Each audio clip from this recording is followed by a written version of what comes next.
በኢትዮጵያ ኦርቶዶክስ ተዋሕዶ ቤተክርስቲያን ታላቅ አባት የሆኑት እና በቤተክርስቲያኗ የገዳማት መምሪያ የበላይ ኃላፊ ሊቀ ጳጳስ ብፁዕ አቡነ ዕንባቆም ከዚህ ዓለም በሞት ተለዩ። ብፁዕ አቡነ ዕንባቆም በኢትዮጵያና በኢየሩሳሌም በሚገኙ የኢትዮጵያ ገዳማት ከፍተኛ መንፈሳዊ አገልግሎት ያበረከቱ ሲሆን በቤተክርስቲያኗ ውስጥ በተለያዩ የኃላፊነት ቦታዎች ላይ በመመደብ ተልኳቸውን ሲወጡ ቆይተዋል። ብፁዕ አቡነ ዕንባቆም የተወለዱት በሰሜን ሸዋ ዞን በደብረ ብርሃን አውራጃ በነዋሪ ወረዳ ልዩ ስሙ ከያድር በዓለ ወልድ በሚባል አካባቢ ነው።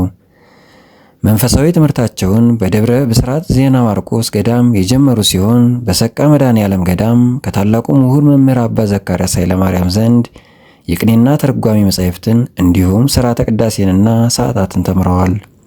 በደብረ ሊባኖስ ገዳም በመግባት ከኔታ መራዊ ሳህለ ሚካኤል ጾመ ድጓን ከነቃለ ትምህርቱ የቀሰሙ ሲሆን መንፈሳዊ እውቀታቸውን ለማስፋት ወደ ጎጃምና ጎንደር በመሄድ የቅኔ ትምህርታቸውን አጠናክረዋል።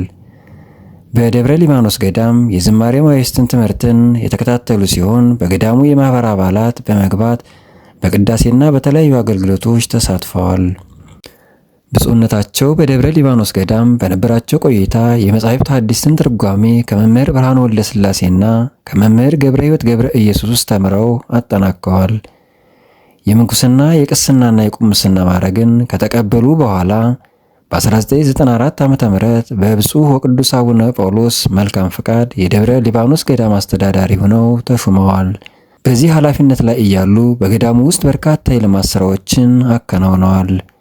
ሐምሌ 9 ቀን 1997 ዓ.ም በተደረገው የጳጳሳት ምርጫ የደቡብ ኦሞ ሀገረ ስብከት ጳጳስ ሆነው የተመረጡት ብፁዕ አቡነ ዕንባቆም ቀጥሎም በኢየሩሳሌም የኢትዮጵያ ገዳማት ሊቀ ጳጳስ በመሆን አገልግለዋል።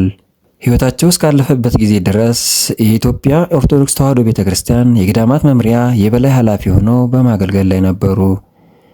የብፁዕነታቸው ሕልፈት ለቤተክርስቲያኗና ለምዕመናን ታላቅ ሐዘን ነው።